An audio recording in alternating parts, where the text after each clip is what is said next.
Hi, I'm Paul with Bondstone. I'm here on the SureShine Service Network. That sounds a lot better. I'm here with Bernie Van Etten with Murphy Marble and Jim Lardner with New Mexico Travertine. I just want to introduce these guys because I work with them and see them at a lot of trade shows, and they're really familiar with a lot of the stone applications and cutting and fabricating and installing stone.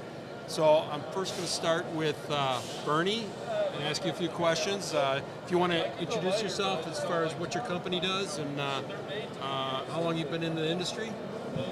Bernie Van Etten out of Chicago. We have two companies, Deloitte Van Etten and Murphy Marble Company. We were founded by my great-grandfather in 1899. I've been in the industry for 35 years. Wow. Jim? Jim Lardner with New Mexico Travertine. My brother and I, we run two different companies, Rocky Mountain Stone in Albuquerque. Rocky Mountain Stone was founded in 1962. So we're 60 years old this year. We've got, mainly what we do is marble and granite installation, both residential and commercial. And then my end of the company is New Mexico Travertine. We do fabrication of marble, limestone, and travertine. We do work all over the United States from raw blocks. So, how far out do you work? I mean, how far out are your projects? Right now, we're working in projects in Seattle, Dallas, and Denver. So okay. Most of our stuff goes to California. Is it thin veneer? Is it pavers? Or a variety of all kinds of different things. So we're working on a commercial building right now in San Francisco. A big residential driveway in Seattle, and then, just homes around the western United States.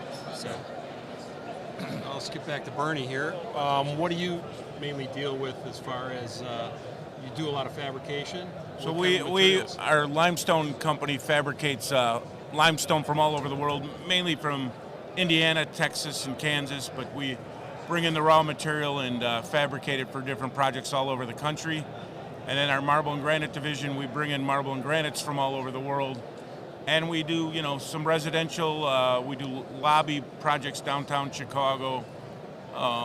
Pretty much from 4 stories down, we can tackle any stone project.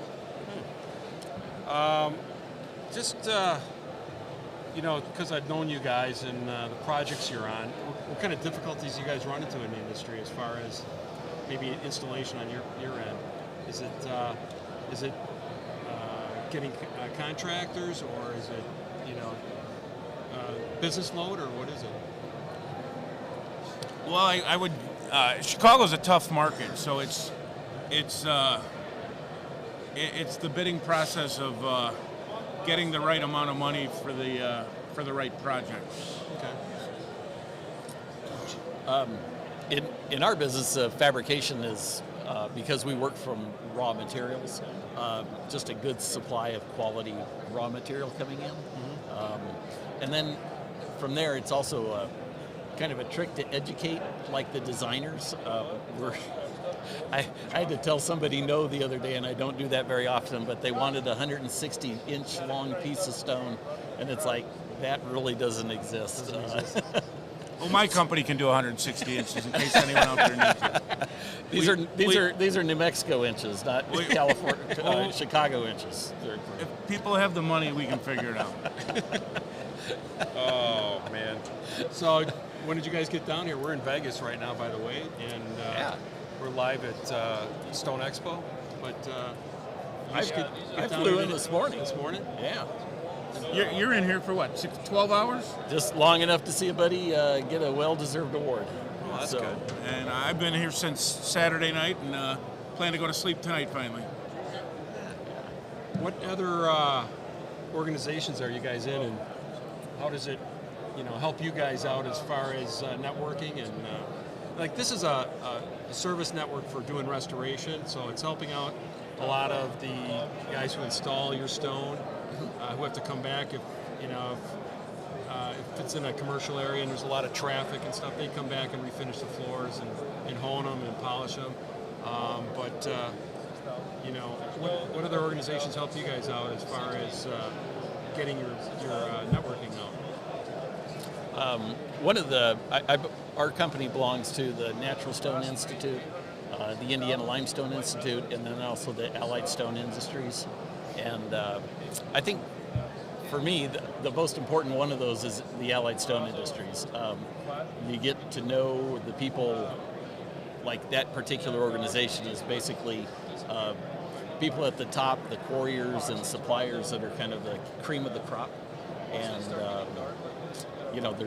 there's a lot of good people in this industry, and I think the ASI has the vast majority of them. And my firm is a member of all three companies as well, and we actually get a lot of value out of all three memberships: Indiana Limestone Company, Allied Stone, and the Natural Stone Institute. And one thing I want to mention is, in our fabrication process, we do use a lot of bondstone products, and there's not a better epoxy company out there. That's an unpaid advertisement.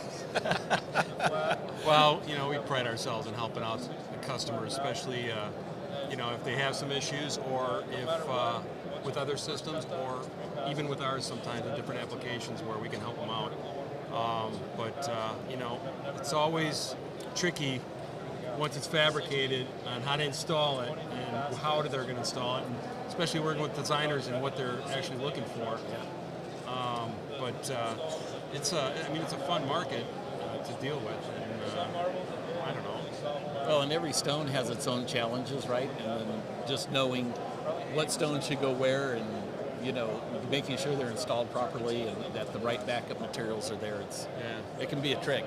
So how often, Jim, are you in the shop or traveling?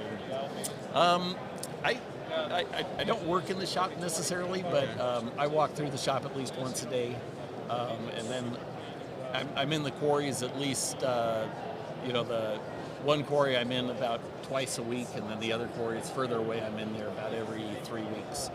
So, but in the fabrication end of it, having done this for a long time, I kind of, before I bid a job, I know how we're going to process it. Mm-hmm. So there's really no surprises when it gets down into the factory.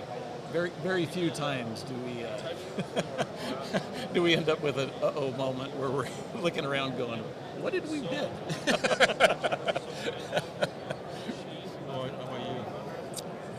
I travel to my job sites every day. I'm out in our plants every day, and it's just enjoyable. I mean, one part about our industry, I think, is most people that are in it love it. So it's a passion industry that I wouldn't want to do anything else than work with stone. Now, this is the hardest working guy I know, close by, that is.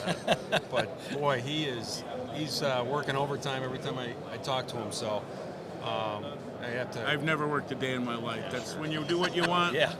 You never have to go to work. Yeah.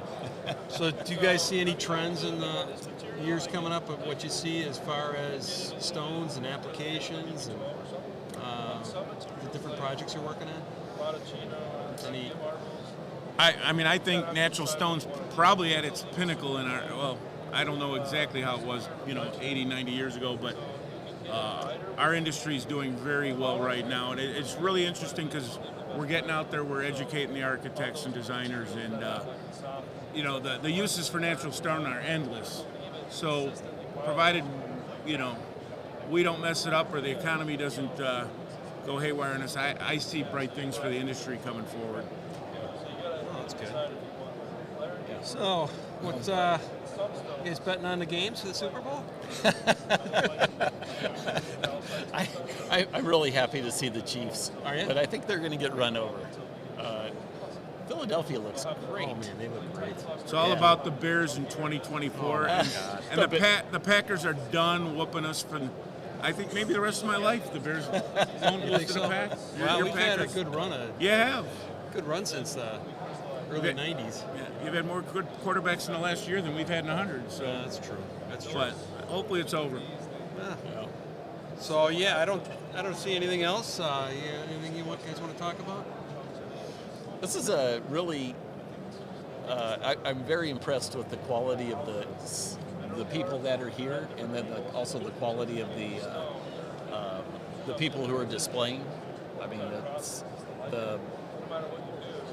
everybody you'd want to be doing business with is here. There's a lot of knowledge, and there's a lot of good people here. I would just add that if you have a stone project east of New Mexico, you should contact my company. And anything Albuquerque or west, you can call Jim. Golly. But that's the line. That's hitting pretty close to home, And Bernie. and if I mean, I do a little bit of work in Albuquerque, but You meet him at the sometimes You Jim, meet him at the mountain range there. sometimes Jim undercuts my number, and I let the job go. Oh, all right. Well, thanks for joining us, guys, and maybe we'll do this some other time then. Thanks a lot. Thanks, Paul. Bernie. They didn't even bring up the flat nipple. Oh my God. All right, Ted. We just ended. Yeah, I did. This system is recording. Why? How?